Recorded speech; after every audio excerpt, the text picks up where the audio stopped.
Good morning all of you.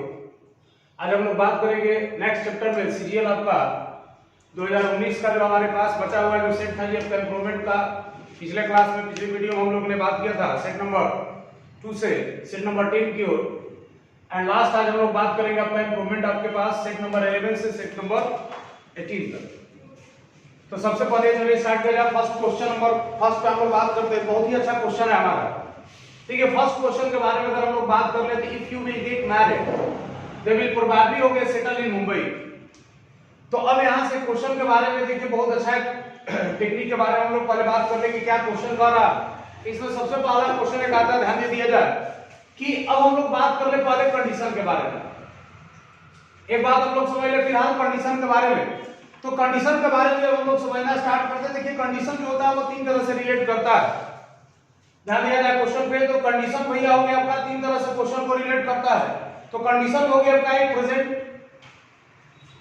एक हो गया ये आपका पास्ट एंड हो गया ये आपका फ्यूचर। ये हमारे पास तीन कंडीशन होते हैं।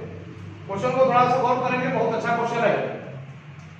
तो सबसे पहला बात हो गया कि अगर यहां पर हम लोगों ने बात किया कंडीशन के बारे में, कंडीशन जो हो गया आपके पास तीन तरह से रिप्रेजेंट करता है। कंडीशन एक हो गया प्रेजेंट, एक हो गया पास्ट और एक हो गया आपका फ्यूचर। तो प्रेजेंट पास्ट फ्यूचर में हम लोग काम करेंगे। तो प्रेजेंट का जो कंडीशन होता है, एक बात तो क्लियर समझ लिया जाए कि प्रेजेंट का जो कंडीशन होगा वो रिलेट करता है फ्यूचर से। पास्ट का जो कंडीशन होता है भैया वो रिलेट करता है पास्ट के साथ। बात को थोड़ा सा ध्यान समझो। तो किसी भी सेंटेंस में अगर हम लोग काम कर ले क्वेश्चन पे, तो एक बात तो क्लियर हो गया भैया कि कंडीशन का हमने आपको बताया कि कंडीशन का रिलेशन जो होता है वो प्रेजेंट पास्ट फ्यूचर तीनों स्टेटमेंट में होगा।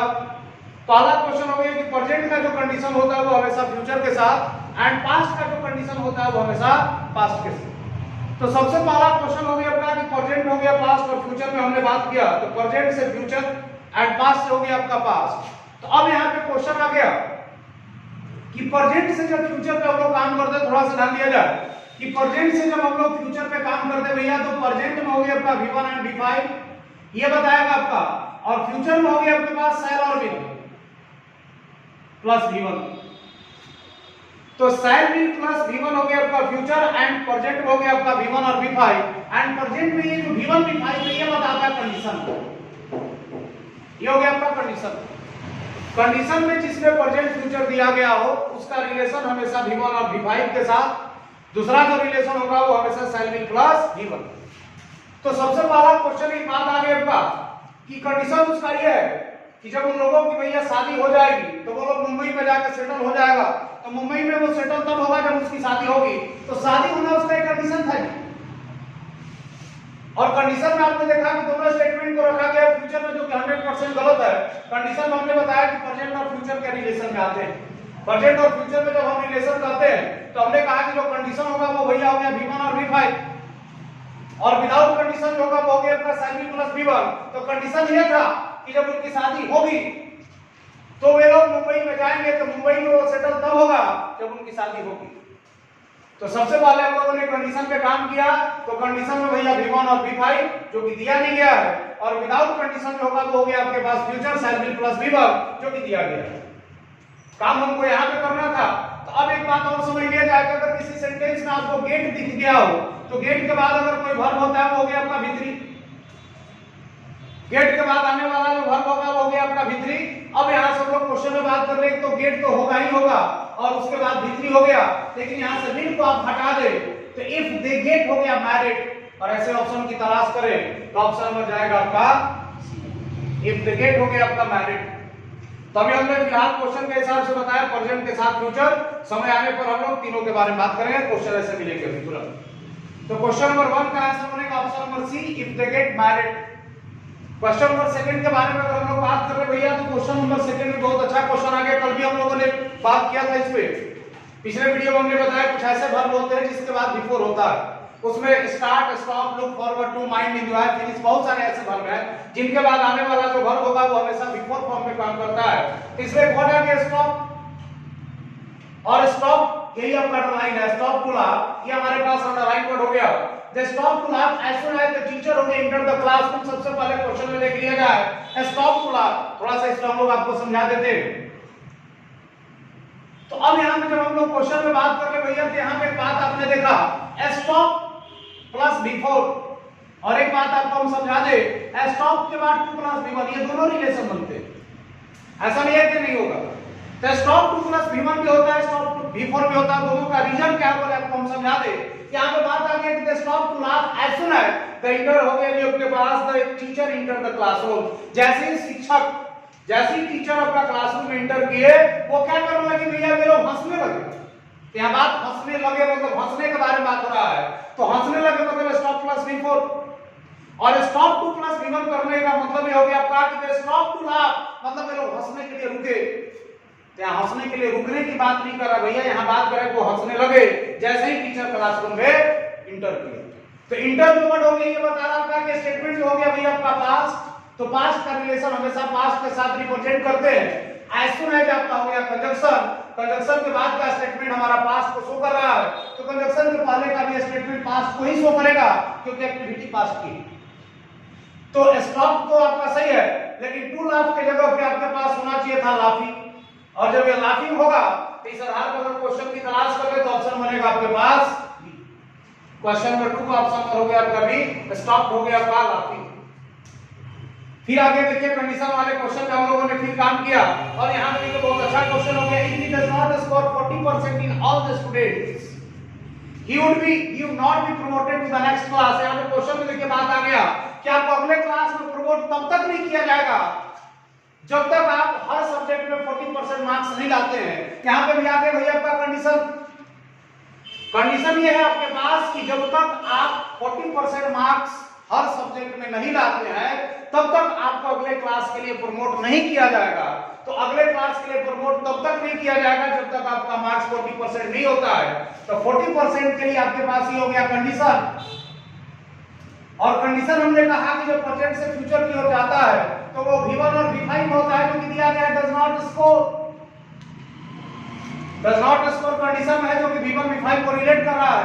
तो अगला क्वेश्चन हमने बताया था कि कंडीशन के बाद जो वर्ड होता है भैया वो हो गया salary plus v1।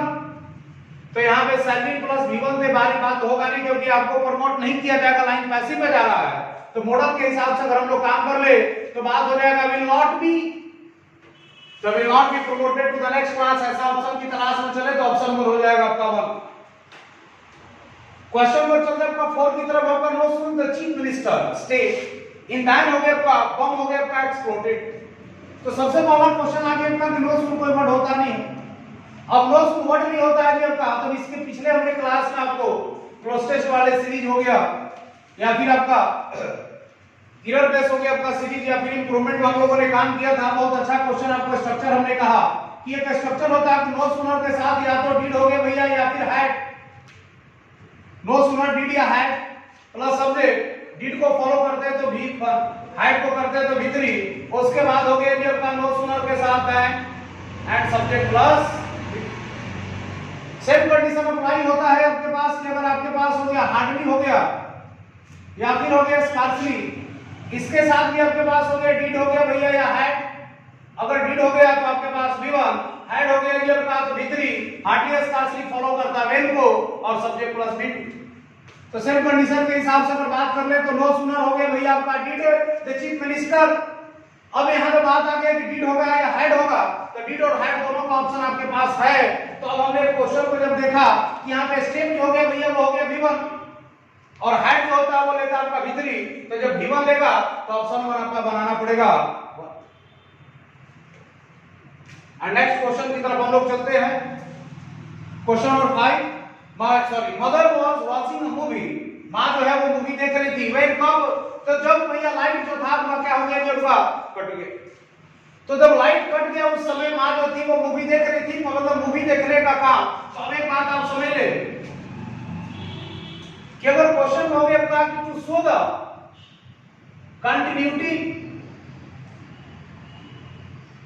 The continuity of work in past. अगर बात आ जाए भैया कि अगर कोई भी काम आपका पास्ट में कंटिन्यूटी के बारे में अगर आपसे बात करता है तो वहां पे आपके पास आ गया was verb plus before. To show the continuity of work in the past, to show the continuity of work in the past is called हो गया वाज वर्ब प्लस बिफोर। तो बात आ गई भैया आपके पास कि मां जो थी वो मूवी देख रही थी एंड देन और उसी बीच अगर कोई दूसरा भी एक्टिविटी हो जाता है, अपर हो गया अनदर एक्टिविटी, तो क्वेश्चन आ गया आपका अनदर एक्टिविटी, अगर किसी भी स्टेटमेंट में अगर कोई काम आपका चल रहा हो और उसी दरमियान अगर कोई दूसरा काम हो जाता है तो उस कार्य के लिए भैया आप इस्तेमाल करेंगे आपका भी। तो इस आधार पर क्वेश्चन आ गया कि mother was washing a movie well, तो अब यहाँ पे काम जो था रेगुलरिटी था ये आपका उसकी मां मूवी देख रही थी और उसी बीच में लाइट जो था वो कट गया, तो लाइट कट गया मतलब वो हमारा हो गया आपका अनदर एक्टिविटी, और अनदर एक्टिविटी मतलब हो गया V2, और V2 का मतलब हो गया होना चाहिए था वेंट ऑफ। और ऐसे ऑप्शन के बारे में अगर हम लोग काम कर ले तो ऑप्शन नंबर हो गया जी आपका। चलिए नेक्स्ट क्वेश्चन पर हम लोग चलते हैं आपका क्वेश्चन नंबर 6। देखिए सेम क्वेश्चन फिर से आपका रिपीट हुआ है, इसके पहले वाले हम लोगों ने क्वेश्चन में बात किया था, नो सुनर में रिलेशन बताया था, नो सुनर के साथ हो गया आपका दैन, और उसी में हमने बताया था आपका हार्डली और स्कार्सली के साथ हो गया भैया आपका वेन। तो हार्डली और स्कार्सली में देखिए फिर आपका रिलेशन हो गया, स्कार्सली इस लाइन को शुरू किया, स्कार्सली हैड प्लस V3, लेकिन यहाँ पे स्कार्सली के साथ भैया रिलेशन आपका होता है वेन, जो कि दिया गया, अगर दिया गया है तो आपका ऑप्शन बनेगा आपका डी। और अभी तक ये रूल हमको लग रहा है लगभग अभी 2019 में जो हम लोग पढ़ रहे ईयर से लेकर इंप्रूवमेंट तक में लगभग 5 से 6 बार रिपीट हुआ। नेक्स्ट क्वेश्चन पर हम लोग चलते हैं आपका क्वेश्चन नंबर 7 में देखिए काफी शानदार क्वेश्चन आपका, बहुत बेहतर ढंग से इसको समझा जाए। He was greatly हो गया disappointed to be failed हो गया आपका। अगे देखिए यहाँ पे बात जो कर रहा आपका क्या बात कर रहा प्लस समझिए, He was greatly disappointed हो गया आपका to be failed again, मतलब वो एक बार फिर फेल हो गया। एक बार जब वो फिर फेल हो गया इस बात से वो बहुत ज्यादा क्या था जी आपका नाखुश था। देखिए हम बात नाखुश का है तो हम लोग को सबसे पहले दिमाग में आएगा कि यहाँ पे ईडी लगा मतलब ये वर्ब फॉर्म पे काम कर रहा है, जबकि नहीं, नाखुश जो वर्ड है आपका वो बहुत ज्यादा नाखुश था या बहुत ज्यादा डिप्रेस था।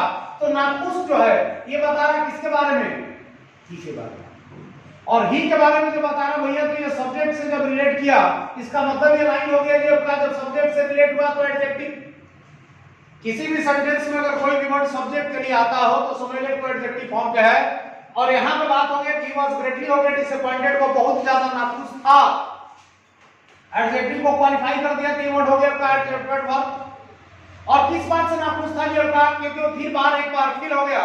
तो लाइन जब बता रहा होगा कि सब्जेक्ट से रिलेशन में है तो सब्जेक्ट से रिलेशन होता है भैया एक्टिव, और जब एक्टिव होगा तो एक्टिव में B प्लस V3 नहीं होता भैया आपका। अगर B प्लस V3 हो गया तो लाइन जा रहा है पैसिव में, जो कि सेंटेंस कंप्लीट बता रहा है लाइन एक्टिव होना चाहिए, और एक्टिव होने के चलते आपके पास टू बी फेल्ड होगा नहीं, क्योंकि 2 प्लस B प्लस V3 जो होता है वो पैसिव होता है। तो ऑप्शन में डी को कैंसिल करेंगे हम। फिर आपके पास आ गया B प्लस V3, तो B प्लस V3 अभी बात हो गया भैया आपका लाइन पैसिव, तो B प्लस V3 भी आप ऑप्शन नंबर सी भी आपका कैंसिल। ऑप्शन बी पर थोड़ा सा हम लोग और कर सकते थे, लेकिन यहाँ पे बात आ गया कि 2 के बाद हमेशा होता है V1, तो 2 प्लस V1 नहीं है, जिसके चलते आपका ऑप्शन नंबर बी भी आपका कैंसिल थे। कहीं आपके पास ऑप्शन बचा ऑप्शन नंबर 1, प्रीपोजिशन के बाद आने वाला वर्ब क्रिया का चौथा। नेक्स्ट क्वेश्चन के हम लोग चलते हैं question number 9 sorry 8। I don't see some reason why my application should be rejected. भैया यहाँ पे थोड़ा सा क्वेश्चन को हमने देखा कि B प्लस V3 अभी हमने तुरंत बताया कि B प्लस V3 का मतलब लाइन हो गया आपका पैसिव, तो यहाँ पे हमने देखा कि B प्लस V3 दिया गया है। तो एक बार थोड़ा सा समझ लेते हैं कि my application should be rejected मतलब मेरा एप्लीकेशन जो है वो हो सकता है उसको रिजेक्ट कर दिया गया हो, तो रिजेक्ट किसी के द्वारा होता है लाइन, और ये पैसिव में जा रहा है। खैर हम लोग को यहाँ पे बात तो करना नहीं था, लेकिन हमने बताया कि B प्लस V3 का मतलब पैसिव। बात हमको क्या करना है, यहाँ पे समझ ले कि डोंट मतलब हो गया आपका निगेटिव, लेकिन निगेटिव जो वर्ड हो गया आपका, अब थोड़ा सा क्वेश्चन हम लोग काम करेंगे तो निगेटिव पर बात हम लोग करेंगे। जब एक वर्ड आ गया, देखिए जब हम लोग बात करेंगे अगर आपके पास निगेटिव पर, तो निगेटिव पर जब हम लोगों ने काम करना स्टार्ट किया भैया कहा कि निगेटिव जो वर्ड होता इसके साथ कभी भी आप एनी लगाएं, सम का इस्तेमाल ना करें। पहला क्वेश्चन हो गया कि निगेटिव स्टेटमेंट में एनी इस्तेमाल होगा भैया, सम ना लगाएं। दूसरा बात हो गया इंटरोगेटिव, तो इंटरोगेटिव सेंटेंस में भी आप एनी लगाएं, सम ना लगाएं। तीसरा क्वेश्चन आ गया आपके पास सेंटेंस हो गया इन अफर्मेटिव। अफर्मेटिव का मतलब हो गया कि वहां आप सम लगाएं, एनी ना लगाएं। तो सबसे बेहतर आपके पास एक ही क्लियर आ गया हमारे पास कि sentence negative affirmative and interrogative जब हो गए तो निगेटिव और इंट्रोगेटिव होता है सबमिट करेगा आपको एनी को और अफर्मेटिव सबमिट करता है आपका सम। तो सम को जब सबमिट करेगा तो भैया यहाँ पे डोंट जो है वो निगेटिव है तो सम का कहानी ऐसी समाप्त। अब जब सम का कहानी समाप्त हो ही गया तो ऑप्शन नंबर बी को आप क्लियर कर दे। ऑप्शन नंबर डी तो होगा नहीं और ऑप्शन पर अब चलेगा आपके पास ए और ऑप्शन पर जब हम लोग सी पर काम करते हैं तो मेनी रीजंस आई डोंट सी हो गया मेनी रीजंस मेनी के बाद नाउन तो आपके पास सही है कि मेनी के बाद नाउन हो गया आपका प्लूरल लेकिन यहां पे सो जो हो गया आपका सो का रिलेशन हमेशा दैट के साथ। तो सो जो है वो भैया रिलेशन बनाएगा दैट के साथ या सो जो है वो रिलेशन बनाएगा एट के साथ क्योंकि आपके सेंटेंस में कहीं दिख नहीं रहा है। आपके पास एक ही ऑप्शन बचा ऑप्शन नंबर क्वेश्चन नंबर 9 की ओर चलते हैं। काफी बेहतर क्वेश्चन वॉइस से रिलेटेड क्वेश्चन आ गया हमारा। अब इस क्वेश्चन को थोड़ा सा एक बार ढंग से देख लीजिएगा। तो क्वेश्चन पर आपके पास देखिए अगर किसी सेंटेंस में अगर आपके पास हो जाता है हैविंग बात को अगर हम लोग समझते हैं हैविंग से रिलेटेड थोड़ा सा देख लेते हैं। हैविंग के साथ रिलेशन जो होता है वो या तो होता है नाउन का या हैविंग के साथ अगर रिलेशन बनाते हैं तो वो होता है आपका भित्री। तो हैविंग के साथ या तो नाउन या हैविंग के साथ वही आपका भित्री। तो अब यहाँ पे हैविंग प्लस नाउन या हैविंग प्लस भित्री होता है तो सेंटेंस को एक्टिव फॉर्म पे कहा जाता है एक्टिव वॉइस। जैसे अगर क्वेश्चन में बात कर लिया जाए कि हैविंग ए टीचर बात को थोड़ा सा दम दे देता हैविंग ए टीचर आई हो गया can't smoke on the road. Question आ गया आपके पास कि having a teacher I can't smoke on the road हो गया आपके पास कि शिक्षक होने के नाते मैं सड़क पर सिगरेट नहीं पी सकता। तब यहाँ पे हैविंग प्लस हो गया टीचर नाउन और यहाँ पे स्टेटमेंट जा रहा है एक्टिव। सेकंड फॉर्मेशन में बात कर ले कि हैविंग प्लस भित्री ये भी हमारे पास एक्टिव फॉर्म पे है। जैसे अगर क्वेश्चन हो गया कि हैविंग हो गया जब का ड्रंक वाटर आई हो गया चिव द बोतल। क्वेश्चन बात आ गया हमारे पास कि हैविंग हो गया drunk water I through the बोतल मतलब हो गया जब पानी पीने के बाद मैंने बोतल को फेंक दिया तो हैविंग प्लस भित्री। तो हैविंग का रिलेशन या तो नाउन के साथ हैविंग का रिलेशन या तो भित्री के साथ और अगर आपके पास नाउन और भित्री है तो सेंटेंस आपका एक्टिव फॉर्म में वर्क करता है। तो जाहिर सी बात है कि हैविंग प्लस भित्री ये आपके पास हो गया एक्टिव और हैविंग प्लस बी प्लस भित्री ये वही आपके पास हो गया पैसिव। मतलब हैविंग प्लस भित्री का अगर आपको पैसिव बनाना है तो कुछ करना नहीं है हैविंग बी प्लस भित्री का इस्तेमाल कर ले और वो लाइन हो गया आपका पैसिव। और इस आधार पर हम लोग क्वेश्चन के बारे में बात करें तो हैविंग के बाद तो बीइंग पहले होगा नहीं इसको यहीं से हटाइए ऑप्शन नंबर डी आपका कैंसिल।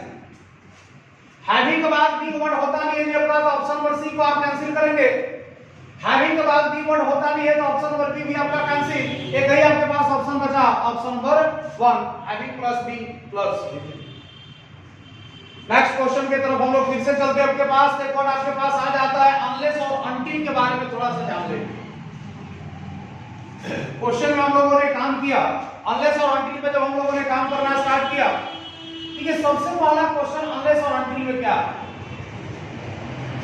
अनलेस और अनटिल में सबसे पहली बात ये हो गई कि किसी भी अगर सेंटेंस में अनलेस या अनटिल लगा हुआ है तो एक बात तो क्लियर हो जाता है कि इसके साथ भैया नो और नॉट। दूसरी बात हम लोग समझ ले अनलेस और अनटिल के बाद कभी भी आप विल या शैल ना लगाएं। अनलेस और अनटिल के बाद कभी शैल विल का इस्तेमाल ना करें। अब पहला क्वेश्चन आता है कि अनटिल जो होता है वो बताता है टाइम और अनलेस जो है वो बताता है कंडीशन। कंडीशन प्लस टाइम तो कंडीशन प्लस टाइम जहां पे हो वहां पे आप लगा ले अनटिल और जहां पे केवल कंडीशन हो वहां लगा ले आप अनलेस। तो पहला क्वेश्चन के बारे में हम लोगों ने काम करना स्टार्ट किया कि यू विल नॉट लर्न हो गया साइकिलिंग अनलेस यू डोंट हो गया ट्राई। तो अनलेस जब यहां पे लगा भैया तो डोंट तो होगा नहीं मतलब ये पूरा सेंटेंस ही गलत है। Option number D clear. अब हम लोग करते हैं कि आखिर होगा क्या तो फिर अनटिल से स्टार्ट करते अनटिल के साथ भी डोंट हो गया ऑप्शन नंबर 1 क्लियर। फिर अनलेस का हमने काम किया तो यहां पे भी आपका नेगेटिव आ गया ये भी आपका लाइन क्लियर। तो बचा आपके पास option number C. Question number 11 की ओर चलते हम लोग। तो फर्स्ट क्वेश्चन हो गया और न्यू ऑफिस हो गया will become operational from a weeks हो गया आपका टाइम। ठीक है यहां पे वर्ड आ गया जब का भी वीक्स के पहले आपके पास ए और एंड का इस्तेमाल हो गया। तो ए और एंड जो होता है वो बताता है वर्ब जो होगा वो हमारा सॉरी नाउन जो होगा वो सिंगुलर फॉर्म का होता है। तो ए और एंड के चलते तो भैया पहले आप समझ लें कि वीक्स होगा नहीं। तो ए और एंड से जब वीक्स होगा नहीं तो एक बात ये भी क्लियर हो गया, ऑप्शन नंबर डी को आप भी क्लियर कर दे, हटा दें। सेकंड टर्म पे बात कर ले, फिर आपके पास हो गया हमारे पास कि अगर क्वेश्चन नंबर ए में बात कर ले तो फिर 4 वीक्स हो गया, ए और एंड के बाद वीक्स नहीं होगा तो ऑप्शन नंबर 1 को क्लियर कर ले आप। तो अब आपके पास क्वेश्चन आता है ऑप्शन नंबर अगर बात कर लिया तो बाय द वीक्स टाइम, तो बाय द वीक्स टाइम का मतलब हो गया भैया बाय का मतलब हो गया कुछ समय तक, और ये बात कर रहा है आपका फ्यूचर में कि अब कब तक होगा ये बात हमको नहीं पता, लेकिन यहाँ पे जब बाय लगाएंगे तो बाई से टाइम क्लियर हो जाता है, कुछ समय तक आपको करना है जो कि फ्यूचर में होना संभव नहीं। तो बचा आपके पास एक ही ऑप्शन इन वीक्स हो गया जी आपके पास टाइम। क्वेश्चन नंबर 11 का ऑप्शन नंबर बन गया आपका बाय द टाइम का मतलब हो गया भैया आपका अगर उस समय तक काम होगा लगभग ये बताता है बाय द टाइम बराबर future perfect tense. Shall will हो गया हैड प्लस आगे बढ़ा जाए। क्वेश्चन नंबर 12 में बात करके वन इवनिंग हो गया when father was coming home from work I played in front garden। देखिए अभी हमने 2-3 क्वेश्चन में पहले भी इस क्वेश्चन पर हम लोगों ने बात किया था। तो अब यहाँ पे देखिए बात ये हो रहा है आपके पास कि वन इवनिंग हो गया, कभी एक समय या शाम की बात होगी जब father was coming home from work, तो उसके पिताजी जो थे भैया वो आपका वर्क से घर वापस आ रहे थे। I played हो गया इन द फ्रंट गार्डन, और उसी दरमियान मैं गार्डन में क्या कर रहा था जब का खेल रहा था। तो अब एक बात बता दें कि यहाँ पे बात जो है दो वर्क आउट हो गया, एक वर्क हो गया वाज कमिंग और एक हो गया आपके पास प्लेड। ये जो वर्क है कंटिन्यूटी बता रहा है वो काम हो रहा है।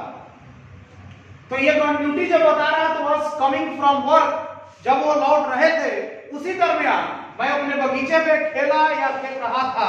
तो बात यहाँ पे बात कर रहा भैया जब वो लौट रहे थे उस समय भी ये भी एक्टिविटी जो थी वो जारी थी, और जब एक्टिविटी जारी हो गया इसका मतलब यहाँ पे होना चाहिए था बिफोर, और ये बता रहा पास्ट स्टेटमेंट। तो पास्ट स्टेटमेंट के लिए हो गया भैया वाज प्लेइंग होना चाहिए था आपके पास, और वाज प्लेइंग के लिए आपके पास एक ही ऑप्शन है ऑप्शन नंबर सी।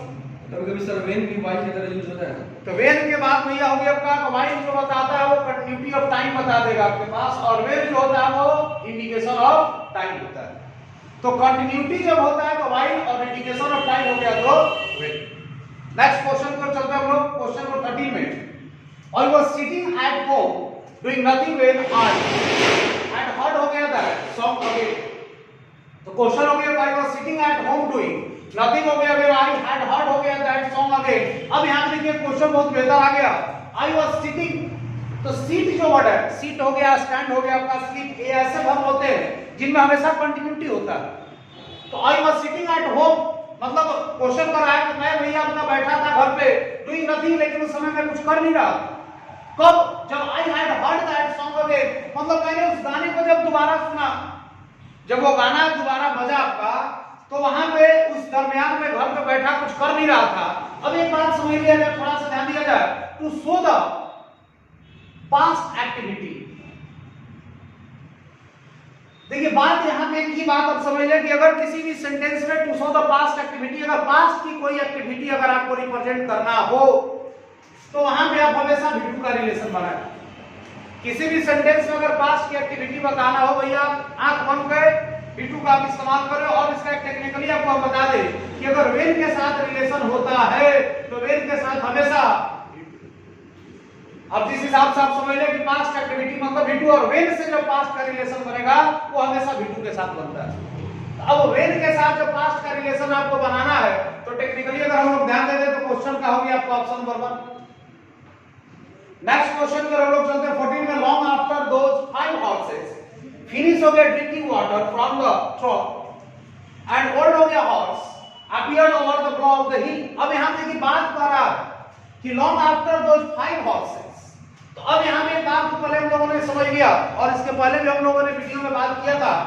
क्वेश्चन काफी बेहतर सा आ गया कि वर्ब हो गया भैया एक्टिविटी इन पास्ट, वर्ब हो गया एक्टिविटी इन पास्ट।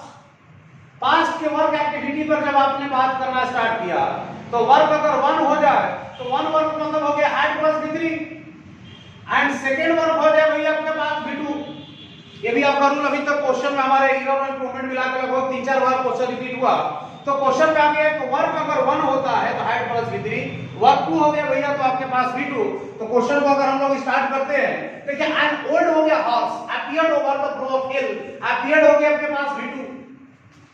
तो एक सेक्शन में जब आपके पास v2 मिल गया तो जाहिर सी बात है भैया कि दूसरा जो सेक्शन होगा वो बनेगा आपका हाइट प्लस v3 के साथ। और एक बात और समझ लिए कि फिनिश के बाद आने वाला वर्ब हमेशा v4, तो फिनिश के बाद तो v4 है लेकिन यहां फिनिश की जगह होना चाहिए था हाइट फिनिश, ऑप्शन नंबर 1 इस स्ट्रक्चर के हिसाब से। लास्ट क्वेश्चन पर हम लोग चलते हैं 15, you must go to the book fair if you are liking it हो गया और नॉट। यहां देखिए काफी बेहतर सा क्वेश्चन आ गया। पहले तो एक बात समझ लिए कि लाइक जो वर्ड हो गया ये हमारे पास सेंसेशनल वर्ब के अंतर्गत आते हैं और लाइक का इस्तेमाल आप कंटीन्यूअस में ना करें। पहला क्वेश्चन लाइक जो हो गया भैया कंटीन्यूअस में ना करें, मतलब इसका कंटीन्यूअस भी नहीं बनेगा और परफेक्ट कंटीन्यूअस भी नहीं बनेगा। अगर लाइक का रिलेशन हमने पिछले वीडियो में भी बताया था कि जिसका इस्तेमाल कंटीन्यूअस या परफेक्ट कंटीन्यूअस में ना हो, अगर विदाउट टाइम है तो उसको इंडेफिनिट में बनाएं और अगर आपके पास विद टाइम है तो उसको आप परफेक्ट में बनाएं। तो एक बात यहां पे गौर करने वाली होगी भैया आपके पास इफ का रिलेशन है तो इफ के साथ और का रिलेशन कभी होगा नहीं, इफ के साथ कभी और का रिलेशन नहीं बनेगा, मतलब ऑप्शन में गलती है तो टी को हटाइए।